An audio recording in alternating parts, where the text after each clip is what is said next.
9살 인생, 학교에서. 내가 동네 분위기에 어느 정도 익숙해져 갈 무렵 여름방학이 끝났다. 산동네 아이들은 너나 할 것 없이 공부하고는 거리가 먼 아이들이었다. 그래서 아이들은 어쩌다 개학 얘기라도 나오면 한숨을 푹푹 쉬곤 했다. 감옥이나 다름없는 학교에 다시 가야 한다는 사실도 그렇지만 산더미처럼 쌓여있는 방학 숙제를 하루아침에 어찌다 처리한단 말인가. 그러나 걱정은 말뿐이었고 아이들은 여전히 잘 뛰어놀았다. 사실 아이들은 이 문제의 가장 훌륭한 묘책이 뭔지를 잘 알고 있었던 것이다. 그건 몸으로 때우는 방법이었다. 까지 때리라고 그래. 설마 죽이기야까지 하겠어? 아이들은 자기 잠옷 의기양양 호기까지 부렸다. 그러나 기종이의 태도는 사뭇 달랐다. 이 아이는 학교 얘기만 나오면 얼굴까지 하얘지며 두려워했다. 아니야, 마음만 먹는다면 선생님은 방학제를 해오지 않는 아이들을 진짜로 죽일지도 몰라. 왜냐하면 선생님이 아이들을 죽이기란 식은 죽 먹기이기 때문이지. 물론 이건 나한테만 한 얘기이다. 기종이는 다른 아이들 앞에서는 거의 말을 하지 않았다. 아니, 하지 않았다기보다는 못하는 거였다. 아이들은 기종이가 무슨 말만 하면 갖은 멸시를 묻추며 묵살해 버리기 일쑤였다. 나는 그 아이의 말을 꽤 진지하게 들어주는 편이어서 기종이는 내 앞에서만큼은 마음껏 열변을 늘어놓았다. 넌 정말 좋겠구나. 기종이는 나를 진심으로 부러워했다. 왜? 왜냐고? 처음 전학 온 아이는 최소한 일주일 정도는 매를 맞지 않는다. 선생님도 그 아이가 부잣집 아이인지 아닌지를 일주일 정도는 살펴봐야 하니까. 하지만 네가 아무리 감쪽같이 숨겨도 선생님은 금세 알아차리고 만다. 왜냐하면 그게 바로 선생님들이 하는 일이기 때문이다. 그러나 네가 가난한 집 아이라는 것을 아는 순간 너는 그걸로 끝장이 나는 거다. 그렇게 되면 너는 차라리 학교에 가자마자 그 길로 선생님한테 찾아가 매를 맞는 편이 낫다. 왜냐하면 선생님은 보통 아침에는 아이들을 살살 때리기 때문이지. 그럼 너는 선생님한테 매일 맞니? 기종이는 픽 웃었다. 넌 그럼 가난한 아이 중에 매를 맞지 않는 아이를 한 명이라도 본 적 있니? 가난한 아이들을 때려주기 위해 만드는 것이 바로 학교다. 넌 아직 그것도 몰랐니? 공교롭게도 나는 전학한 학교에서 바로 기종이네 반에 배정되었다. 그래서 기종이의 말이 완전히 거짓말은 아님을 알게 되었다. 내가 그 반에 배정된 것은 기종이에겐 대단한 행운이었겠지만 한편으론 불행이기도 했다. 살벌하게 쥐어터지는 변변치 못한 모습을 첫날부터 보여야 했으니 말이다. 우리 담임 선생님은 대단히 신경질적인 사람이었다. 각이 뚜렷한 하얀 얼굴, 이마에 곤두선 파란 심줄, 뱀처럼 세모난 눈, 도드라진 콧날, 작고 엷은 입술. 지금 떠올려봐도 구역질이 날 정도로 혐오스러운 모습이었다. 그는 아무 낙도 없는 사람처럼 늘 우울한 표정이었다. 아이들을 가르치는 일 따위에는 아무 의욕도 없는 듯 틈만 나면 자습을 시켰다. 그러나 자습 시간에 아이들이 떠드는 건 결코 용납하지 않았는데 그건 교감이나 교장 선생님에게 질책을 당하지 않기 위해서였다. 그는 학생들보다는 학부모한테 더 관심이 많았고 아이들한테는 늘 짜증만 내었다. 그의 낙이라곤 오직 만만한 아이들을 두들겨 패는 일뿐이었다. 나는 담임 선생님의 이런 면모를 첫날부터 실감하지 않을 수 없었다. 방학 숙제를 해오지 않은 아이는 나와 기종이 뿐이었다. 나는 전학을 왔으니 어쩔 수 없었지만 기종인 사정이 달랐다. 너 이리 나와. 선생님은 귀찮다는 듯 고개도 들지 않고 기종이를 일단 교단 앞으로 불렀다. 기종이의 얼굴이 어찌나 창백해졌던지 그 더러운 얼굴이 뽀얗게 보일 정도였다. 기종이가 미적미적 앞으로 나가자 선생님은 조금 전 기종이를 교단 앞으로 불러냈다는 사실을 잊어버리기라도 한 듯 숙제 검토하는 일에만 열중하고 있었다. 매우 고요하고 평화로운 표정이었다. 아이들은 잠시 뒤에 벌어질 사태를 상상하며 숨소리마저 내지 않고 앉아있건만 그 싸늘한 정적은 한 10분쯤 지루하게 이어졌다. 기대한 사건이 일어나지 않자 아이들은 실망하여 긴장을 풀기 시작했다. 그때였다. 퍽. 선생님이 기종이의 뺨을 후려 갈겼다. 아이는 맞은 뺨을 어루만지며 얼떨떨한 표정으로 서 있건만 선생님은 여전히 자기 일에만 열중하고 있었다. 선생님이 방금 기종이의 뺨을 때렸는지 아닌지 분간할 수도 없을 지경이었다. 가서 발 씻고 와. 세수도 하고. 금방 뺨을 때렸다는 사실을 무시한다면 자상하다는 생각마저 들 만큼 부드러운 말투였다. 기종이는 완전히 얼이 빠져서 도대체 선생님이 요구하는 게 뭔가 알 수 없다는 표정으로 멍청이 서 있었다. 가서 발 씻고 오라고 했다. 그제야 기종이는 총알처럼 수돛가로 달려갔다. 사실 기종이의 발은 마치 검정 고무신을 신은 것처럼 까맸다. 기종이가 발을 씻고 돌아오자 선생님은 본격적으로 매질을 시작하였다. 어째서 숙제를 안 했니? 따위의 형식적인 말조차도 없었다. 정말이지 단 한마디의 말도 없었다. 선생님은 조용히 손목에서 시계를 풀고 손가락에서 반지를 빼었다.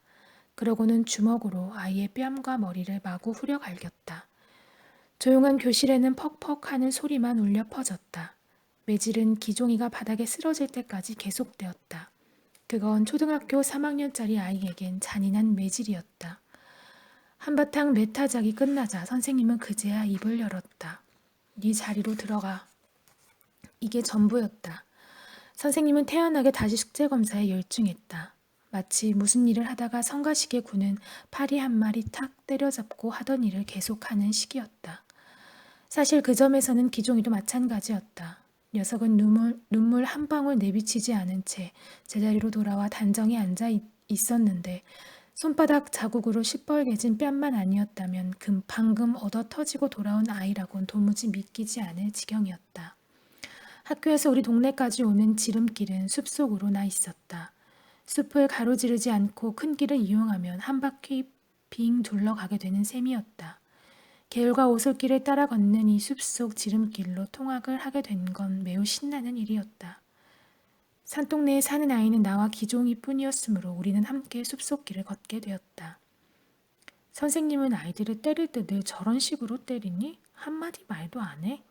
그러자 기종이가 태연하게 말했다. 그건 내가 최면술을 걸었기 때문이다. 최면술이 뭐야? 다른 사람 마음을 내 맘대로 조종하는 비법이다. 그럼 네가 선생님의 마음을 조종했던 거야? 그래, 나는 매 맞는 것보다 잔소리가 더 싫거든. 그래서 잔소리를 하지 말라고 최면술을 걸었던 거다. 그러려면 아예 때리지도 말라고 최면술을 걸지 그랬어? 처음에는 그랬다. 하지만 나는 곧 그 최면술은 안 먹힌다는 걸 알아차렸다. 어째서?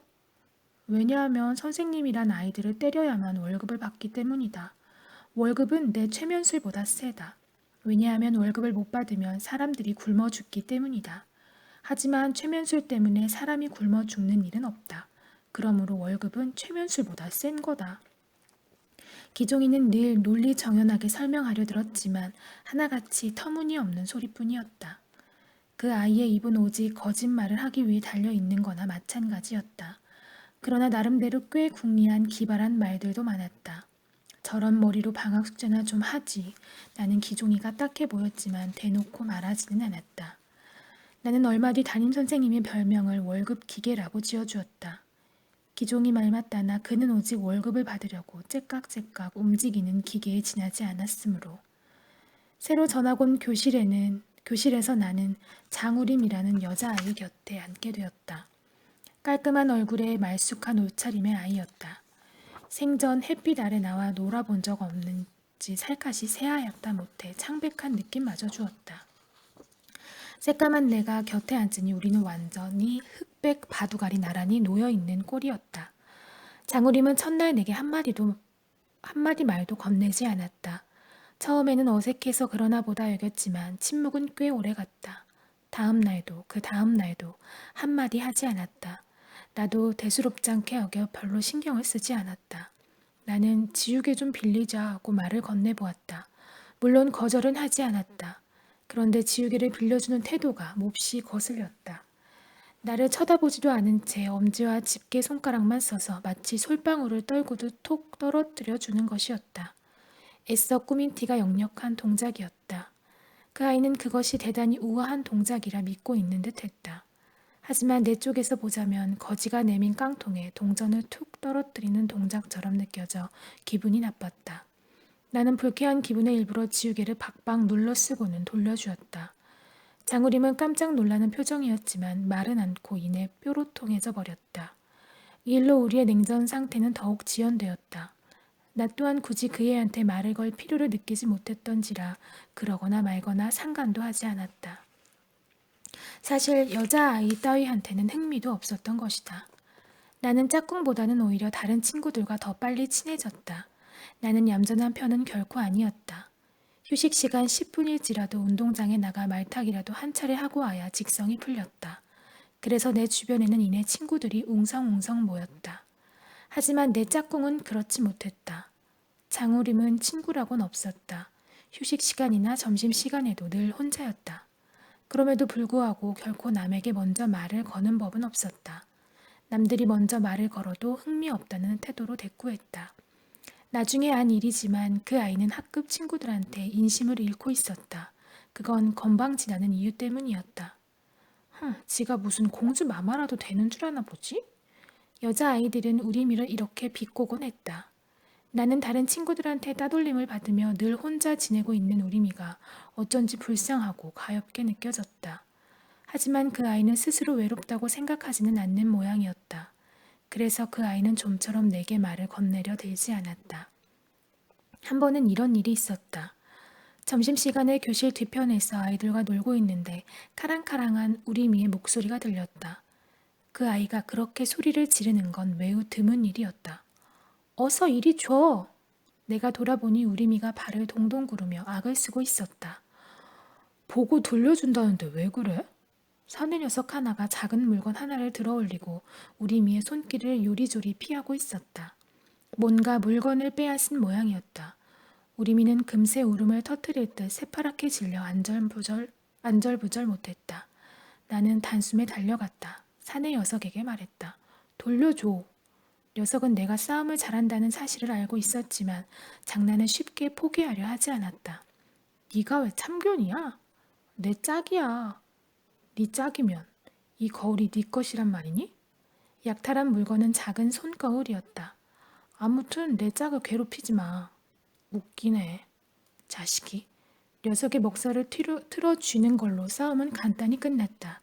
힘으로는 도저히 못 당하겠다 싶은 게 억울했던지 아니면 여자아이 앞에서 망신에 당한 게 억울했던지 녀석은 맥없이 울먹울먹 울음을 터뜨렸던 것이다. 선생님한테 일러줄 거야? 계집애 같은 자식. 나는 거옷을 빼앗아 우리미한테 돌려주었다. 나는 적어도 고맙다는 인사 정도는 들을 줄 알았다.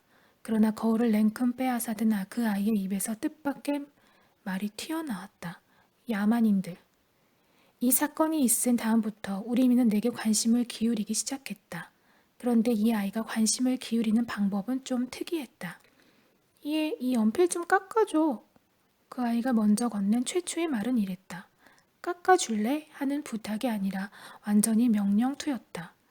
그러면서도 먼저 말을 건네서 아주 자존심이 상한다는 태도였다.